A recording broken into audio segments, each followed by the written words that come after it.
The flutter of a butterfly's wings in Brazil. Could it really cause a tornado in Texas? It's called the butterfly effect. And while it began as a theory to explain the sensitivity of weather systems, it quickly became something much more profound. It became a metaphor for life itself.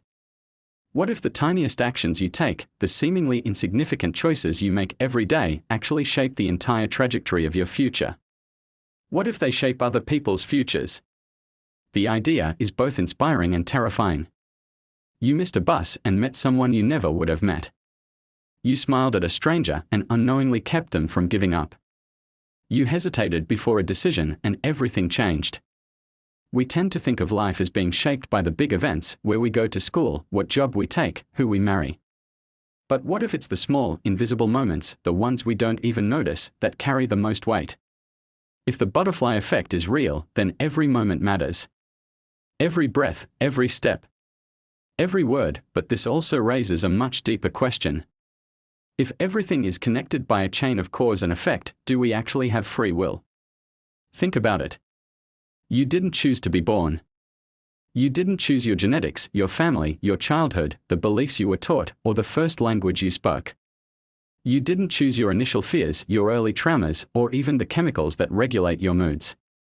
All of these things, your biology, your upbringing, your experiences, shape the way you think, feel, and react. They shape your choices.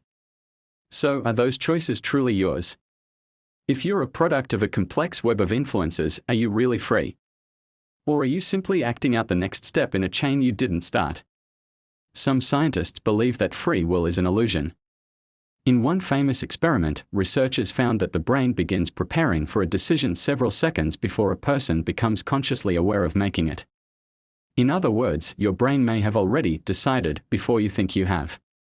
If that's true, who or what is really in control? Are we just complex biological machines, reacting automatically to the sum of our programming and inputs? Some philosophers believe that free will doesn't mean absolute freedom. It means the ability to recognize the forces acting on us and decide how to respond. Like a surfer on a massive wave. You didn't create the ocean.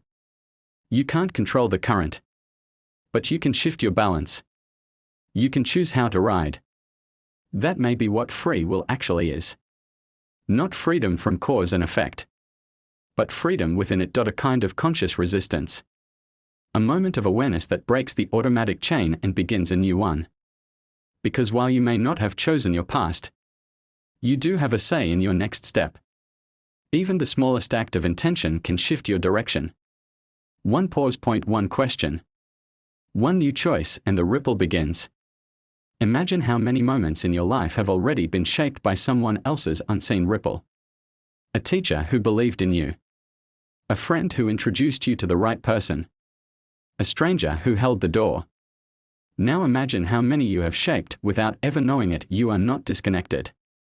You are part of a vast, invisible web of action and reaction. Your life is not isolated. It's woven into the lives of everyone around you. Your words, your energy, your courage, your silence. They all carry consequences. The butterfly effect doesn't just say that small things matter. It says that everything does. It means we are never insignificant. It means that no act of kindness, no moment of compassion, no flash of insight is ever truly lost. So, is your future already written by a chain of events stretching back to before you were born? Or are you writing it now, one choice at a time? The truth may be somewhere in between. Maybe fate is the momentum of the past. But free will is the hand that can turn the wheel, even if only slightly. Even if you can't rewrite the entire script, you might still be able to change the ending. One choice, one moment, one breath at a time. So how do you see your place in this vast chain of cause and effect? Are you being carried by the current? Or learning how to swim? Because whether or not we are fully free, we are undeniably powerful.